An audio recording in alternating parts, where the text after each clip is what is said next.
Hi guys, so today we've got an Eldar list, and I don't know, do you think 6th edition's been particularly cruel to the Eldar? I don't think any Eldar players are praising 6th edition at this point. You know, all of the stuff that came in was good for Marines, and Eldar, I don't know. Well, okay, what we've got here is an 1850 list, so we'll start with the HQs. The HQs are Eldrad, who is all shades of fine. He's still good. 10 points. His problem is, now people have got Deny the Witch against so many stuff.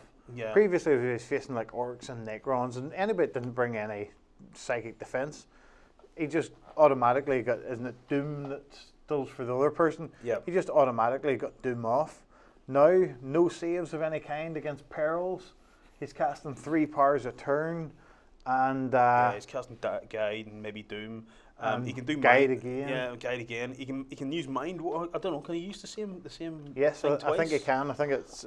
I will put it this way: it's been used against me repeatedly. So Right. unless it's some people being cheesy at tournaments, Matt, it's been some of them powers have been used over. Yeah. I don't know. His psychic powers are still do what they always did, but the fact that he can wound himself now a lot easier, and everybody's got Deny the Witch now. He's just some of the shine. Mind War no longer does all the fantastic things it used to do, where you could pick a guy out and basically try and boil his brain. Now he's got. Look out, sir. Now he's got.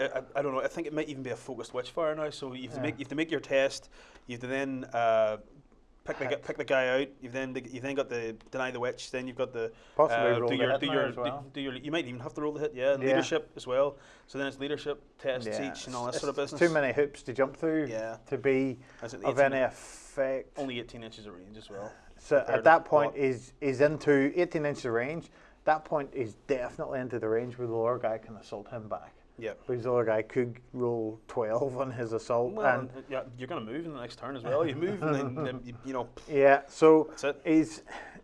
He's still good, but he's not. He's lost some of his crystal shininess. The one good thing about him is that he's got that fantastic staff that lets him do another extra power, and it also, I think it wounds in a 2-up and it ignores armor saves.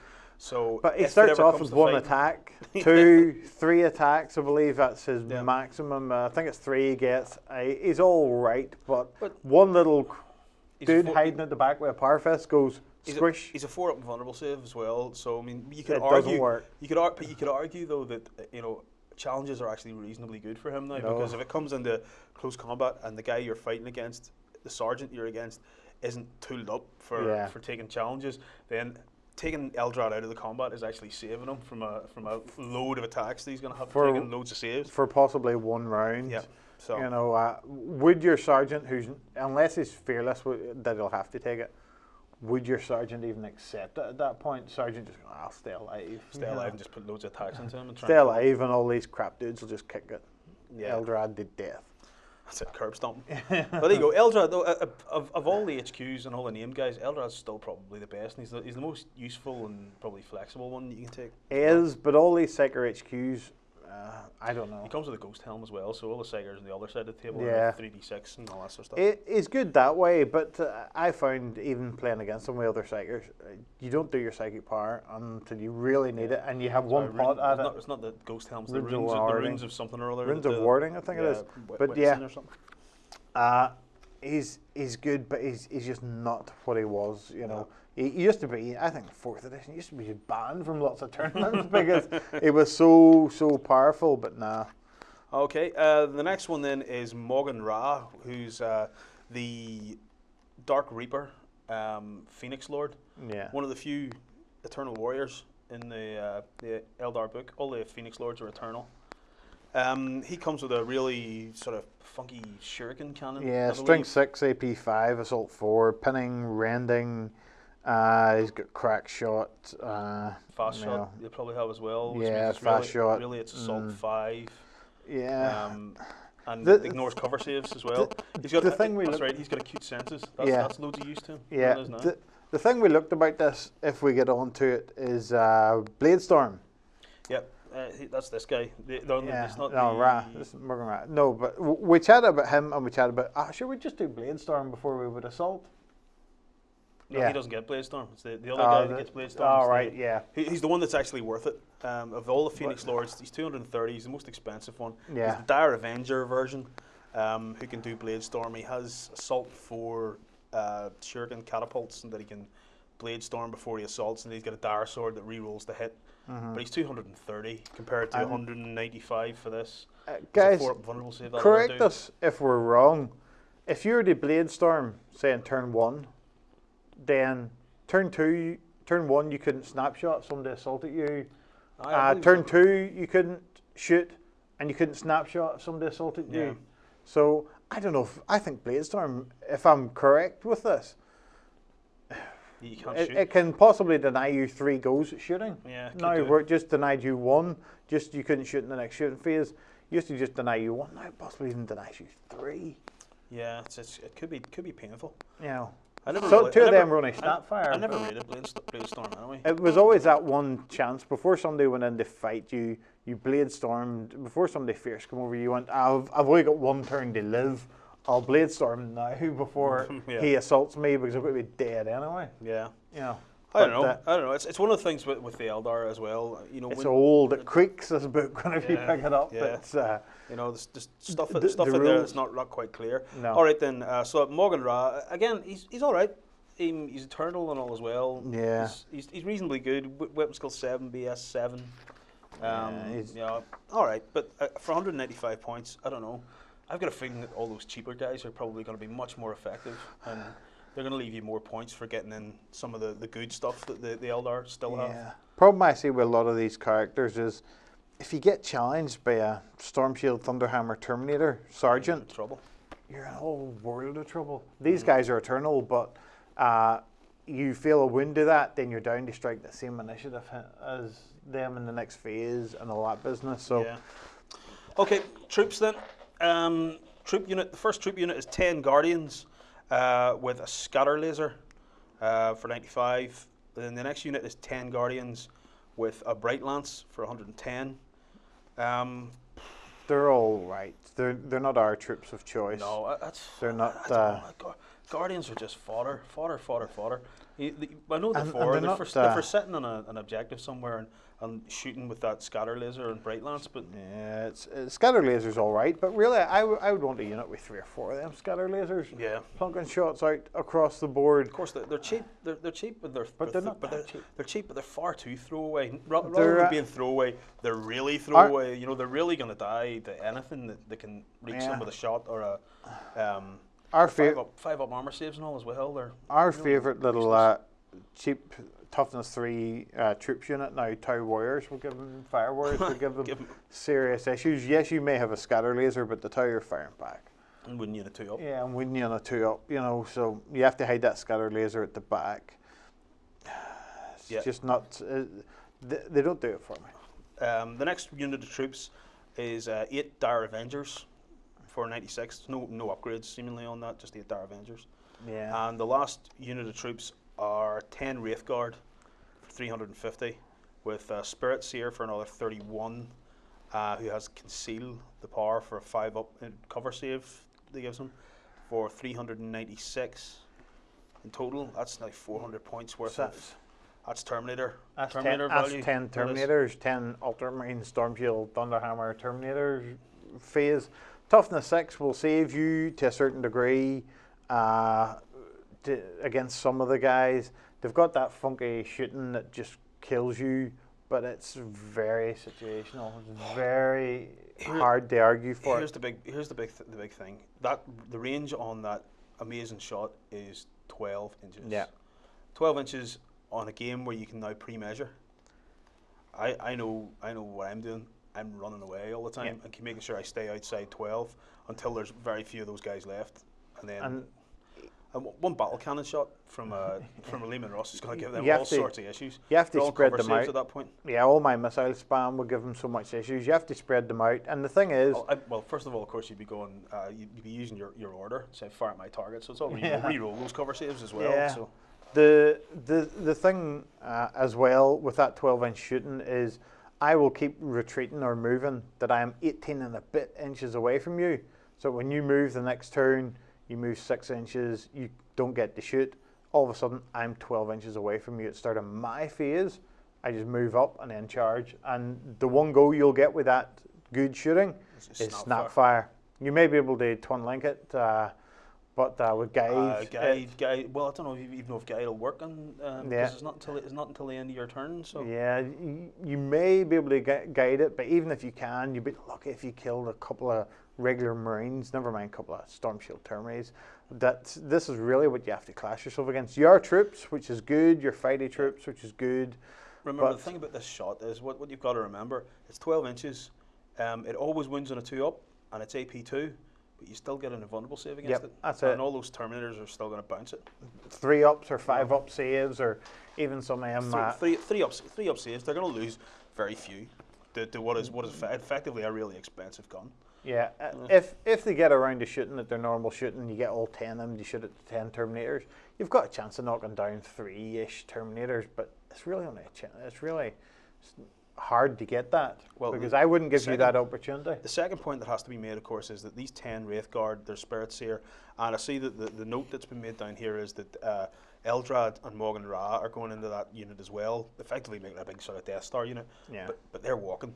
They've got to walk to wherever it is they're going. If you were playing long board ages at this point with your guard at the other side, or with anybody with just good long range shooting, snipers will have a field day against these guys. Anybody that doesn't have to come to you. Yeah, snipers, even Dark Eldar would have a field day against these guys. They'll run up and go, toughness 6? What toughness 6? Yeah. I don't care, I poison you. Poison. You know, a couple of big nids, get in there, will give you serious issues as well.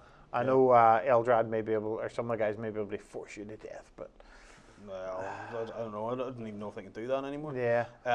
The elite choices then are a unit of 7 Fire Dragons with Exarch, Fire Pike, and Crack Shot, and then a unit of 6 Fire Dragons with an Exarch, Fire Pike, and Crack Shot.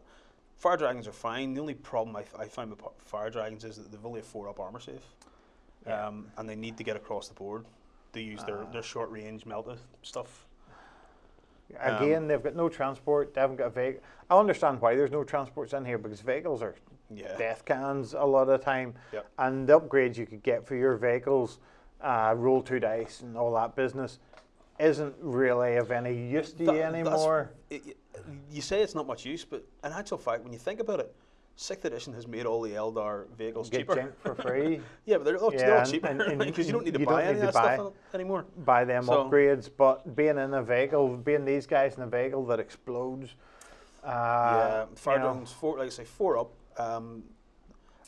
My favorite. They're good, but they're short range, and they need to get up close and personal. Put it this way: if you had them, would you want to be facing my favorite Predator with the 8 AP 4 shots? No, you don't want to be facing Ludas or anything either. They'll just open up with strength 7 AP 4. You know, anybody that's got that quad gun that can just shoot at you at the ground as normally, it's all AP 4. I think as we go on, we're finding it harder and harder. But after this, we have our heavy support, which is good actually. I know we've been hard so far, but the heavy support is actually good. 3 Warwalkers with scatter lasers for 180 points. All across the board, that's fine. Yep. It's a pity that their AV's only 10, but still they're putting out a lot of shots. They've got hull points. They've got lots of shots. What was it? 6 shots each one of them get, something like that. There, they hose guys down. This is if you're a guard or somebody, you wouldn't want to see these. Strength 6 AP 6. It's all them soft vehicles, and even them flyers. Whenever you're shooting that amount of shots, you might as well have a go at that Necron Doomscythe. The line of death vehicle, you might as well have a pot.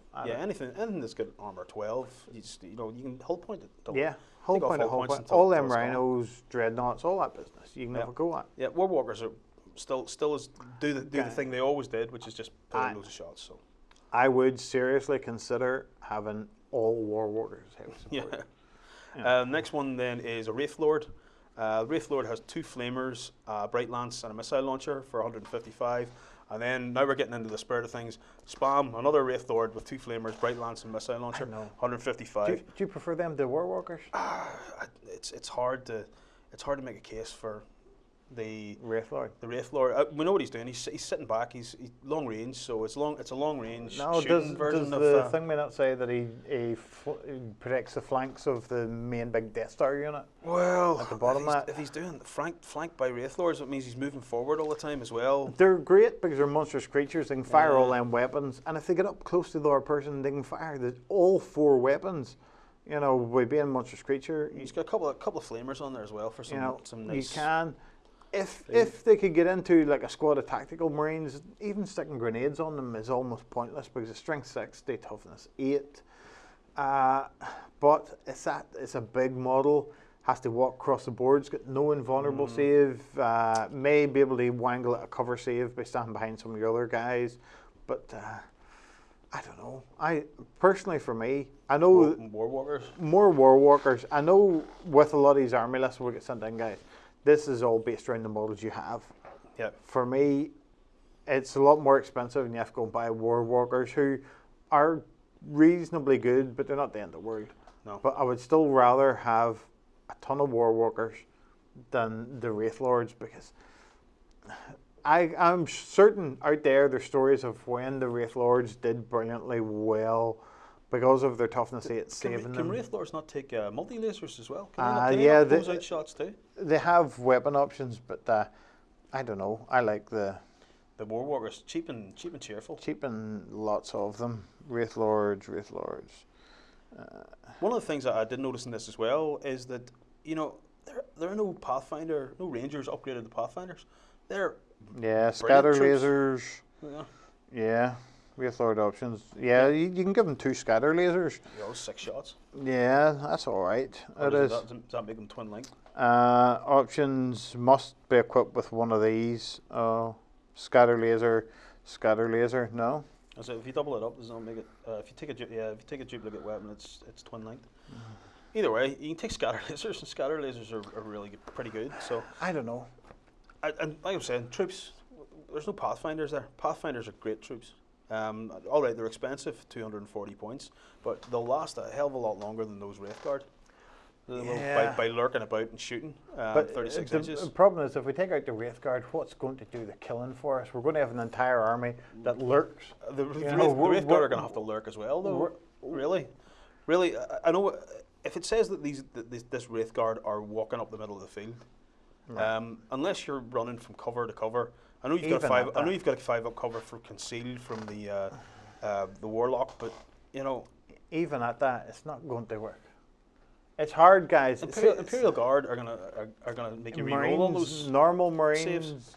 Are going to just hand out the pain, because we fully expect, guys, to see Storm Shield, Thunderhammer, Termies making a huge comeback. A lot of them. And you have to have someone to deal with this.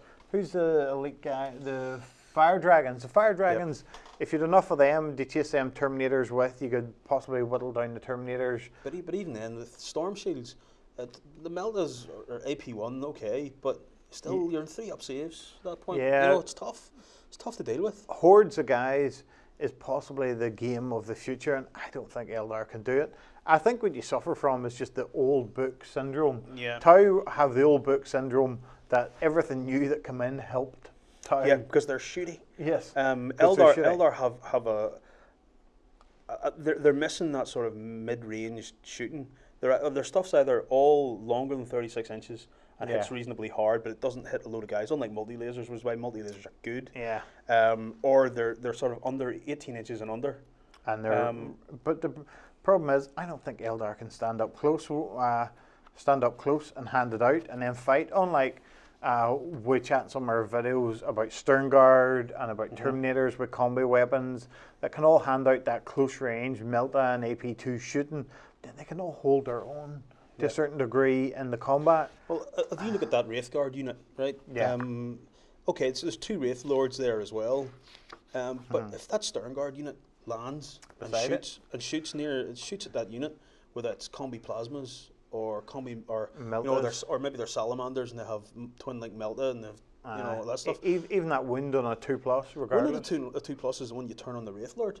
Yeah. As soon as if you manage to kill that unit of Wraithguard, you know. If you've mixed flamers and meltas, say the salamanders, the one we face all the time that my brother has, that has flamers and meltas in it. they twin like all the meltas into you. The other guys who have flamers are using wounds on a 2-up. Yeah. So there's very few of them Wraithguard left alive at that point. At that point, your Wraithlord is going to have to try and get within range of using flamers.